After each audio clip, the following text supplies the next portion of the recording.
So there was a time not so very long ago when people like me and Steve Schmidt would have disagreed with Rosie O'Donnell on just about every policy question in the news.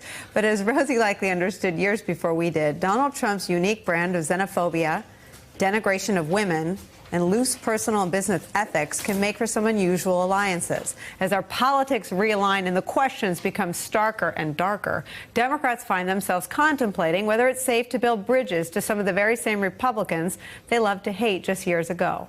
It also raises an important political question. How do Democrats build a bigger tent and turn it out to vote for their candidates 3 weeks from today? Steve, Rosie, and Eugene are still here. How do they do that? Well, I always thought, why didn't they counter-program his rallies? His Nazi-esque rallies. Why didn't the Democratic Commission get together and go, when he's there, we're going to get Springsteen and have some speakers and the local politicians. Why is there he's allowed to go to do this reality show? And everyone just follows it. Nobody says, nobody... Well, you've worked in television forever. Why didn't they do that? Well, because I think the mainstream media didn't frame the rallies as they were. Nobody said that he paid for people to be there, that there were only this many people, he had to move inside the gym because the outdoor venue was too big. No one said the facts, like even when the rallies are happening now. I wish the news media would frame it for the people watching it. Here's another hate-filled rally full of lies by a president who wasn't really elected. Let me just push back. I mean, Fox doesn't even take the rallies anymore. So I don't disagree on the problem as it was at the time,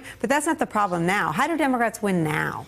Yeah, that is a scary thing coming up with 19 days left. You know, we have to get out the vote. That's the only thing to do. That if a tsunami happens and the people show up there, like in Tiananmen Square all those years ago, those inspirational photos of the woman in front of the tank, that's where we're going, America, unless we turn up at the polls. Democrats win district by district, state by state. They have to do that, and candidates have to be appropriate for the district. They have to speak to those voters, and however they can. I mean, and hold, you know, political disagreements that I might have once had with Steve or with you about policies. You know, they're all held in abeyance at a time of national emergency. Okay, so yes, they are. You are my sister. You are my brother. I feel the same way. Let me put this to you. So 60% of the country disapproves of Donald Trump, and Democrats are wringing their hands like, oh, I don't know. I think the House is okay, not the Senate. We're not. Why not? Why aren't Democrats more bullish about their chances? Because we don't have a real leader. Joe Biden is not the leader. Who's the leader? Who's the one out there rallying us together? You know, just worry about your district. Worry about your state. Say, you know, talk to people, talk to voters. Steve, that's what you do. You made ads, you made messages. What should the Democratic message be for the next 19 days? There's one question on the ballot. Does the country want to put a check on Donald Trump? Do we want to put a check on Trumpism? Do we want to repudiate it, or do we want to validate it? Because should the Republicans maintain majority control in the House, should they maintain majority control in the Senate, this president will not only be unchecked, he will be emboldened.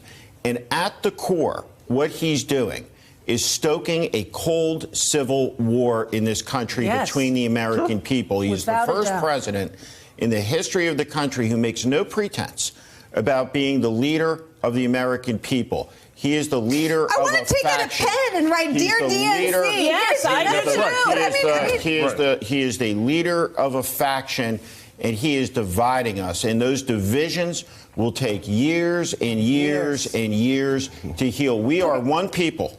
We are one people. We are the American people.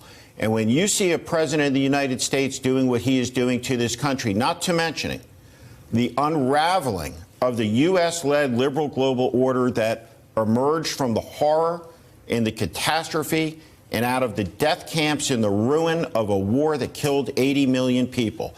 His fidelity to democracy is nil. His fidelity to small L liberalism is not there.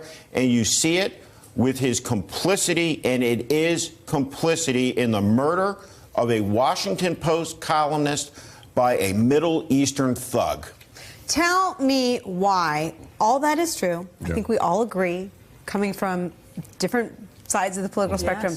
Why are Democrats today so anxious about the midterms? Because anxiety is what Democrats do, and it's it's frustrating. Buck up! Buck up! Right? Yeah. Don't stop wringing your hands. I mean, take what Steve said and find the 30-second version. We'll figure it out for an ad for ourselves. Yeah. But why can't they run on that? Bobby Kennedy is a great example of what the Democrats should be doing now. If you look at his race, his unfinished campaign in 1968, he wasn't trying to make an ideological place on a map, right, where between Nixon and Eugene McCarthy.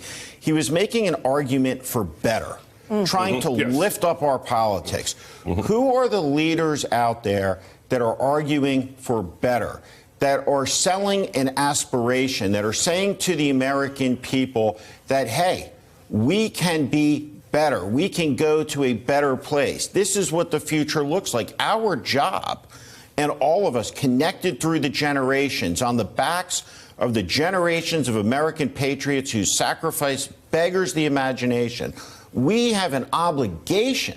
We have an obligation to be trustees of a great inheritance to strengthen the country for future generations. Where is the bigness of the moment? Who are those names? Can you name names? Kamala Harris, I think, okay. Cory Booker. Okay. I don't think Joe Biden at all. I think Joe Biden is part of the old dynamic and the old paradigm, and I think it's progressive new leaders like Stacey Abrams, the governor in Georgia. These are the people that are making you feel like we could maybe topple him. He feels now indestructible. Since Kavanaugh, the depression level has been, for women especially, has been so immense. We couldn't believe that he did that he got him through to the Supreme Court. It was shocking to me that he didn't even have him on the list until he wrote this, by the way, presidents should be not be held accountable for their criminal actions. Then he put them on the list and got him all the way through in spite of everything that happened. That was the terrifying moment of Trump for me. One of the other spokespeople is Beto O'Rourke. Beto, I want to talk about has that sort of lift bigness, of a driving dream sort of thing. Yeah, no. But it's also Tim Ryan, who is the congressman from Youngstown, Ohio. Figured out how to run It's also Seth Moulton, 5 combat tours as a Marine officer. It's Dan McGreedy in the North Carolina 11th District. It's the scores of women combat veterans that are running as Democrats. It's the whole spectrum of people who, whether they may be very liberal and far more liberal than my taste, or more conservative than Rosie's taste, but are faithful to the idea of the country, that we are a people created equal by our Creator, life, liberty, and the pursuit of happiness. It is about the most perfect idea ever put to paper by the mind of man. We've not always lived by it, but the defense of it is essential, and we see it sundering every hour of every day with this vile administration. Trump doesn't even get what you said. That's the problem. He's like sitting there watching Fox right now, and he doesn't understand even the basic concepts or the theories that you presented just then.